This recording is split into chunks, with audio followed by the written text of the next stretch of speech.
Salut les étudiants, bonjour à toutes et à tous, bienvenue pour ce nouveau podcast des associations par le Far West. Aujourd'hui, nous avons l'honneur de recevoir une représentante de la Rover. Bonjour à tous, moi c'est Maria Solianic et du coup je fais partie de la Rover, l'association de voyage de Nanterre. Et donc vous voulez que je vous parle un petit peu de mon programme ? Bah écoute, avec plaisir. Ok, donc mon association, elle va donc viser les voyages globalement, mais à part ça on va préparer des barbecues. Parfois on le fait en collab avec d'autres associations. On a déjà fait des projets d'afterwork aussi avec la 8. Nos afterwork, ils ont souvent pour but de promouvoir nos voyages. Donc on fait 2 voyages. On fait un premier voyage qui est plutôt un gros week-end, vers souvent fin novembre. Et on fait toujours en sorte d'arranger tout le monde pour que tout le monde puisse venir. Ensuite, à la fin de l'année, on a un plus gros voyage, donc une petite semaine, après les partiels généralement, donc pareil, pour que tout le monde vienne. Et on vise souvent les capitales européennes ou les grandes villes européennes. Donc dans le passé, nos anciens ont déjà fait Prague, Londres, Barcelone, Amsterdam, Bruxelles, auxquels j'ai pu participer.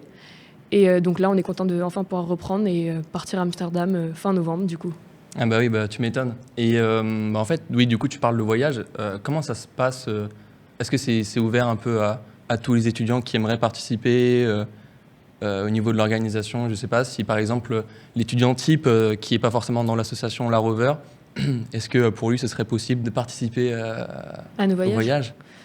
Bah écoute, oui, tout à fait. On a un nombre de places limité, donc on a quand même une marge d'étudiants qu'on peut prendre. Et donc, du coup, le but, c'est que ça soit ouvert à tout le monde. Donc, nous, on organise. Forcément, il y aura quand même une bonne partie qui fera... où on verra justement les étudiants qui font partie de la Rover. Mais nous, on est vraiment les staffs, on organise, on encadre, notamment le bureau en particulier. Et par contre, à côté, le but, c'est que tout le monde puisse participer. Donc, on ouvre ça à tous les étudiants. On fait 2 tarifs, on fait boursier, non boursier, histoire que ça soit vraiment le plus abordable possible. Et voilà, donc nos tarifs, ils comprennent le trajet. Donc, c'est D'accord. souvent des trajets en car, histoire que ça soit un peu festif et que ça regroupe un peu tout le monde. Et ensuite, après, c'est le logement. Donc, souvent, auberge de jeunesse, pareil, ambiance étudiante, histoire de profiter un maximum tous ensemble. D'accord, top. Et comment ça se passe en fait un voyage? Est-ce que vous avez un itinéraire ou alors des activités à proposer aux participants? Alors pendant les voyages, donc on va essayer de se tourner un maximum vers la culture quand même, parce que c'est l'objectif pour voyager. Donc on va regarder les grands musées, les expos, que ce soit les restaurants, les trucs sympas à tester. Bon, après on est quand même des étudiants, donc on veut quand même profiter tous ensemble. Donc pour le côté festif, on va aussi aller vers des bons bars, des trucs assez connus dans la ville où on va aller.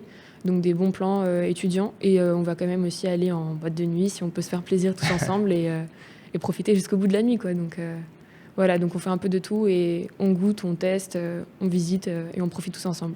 Eh ben génial.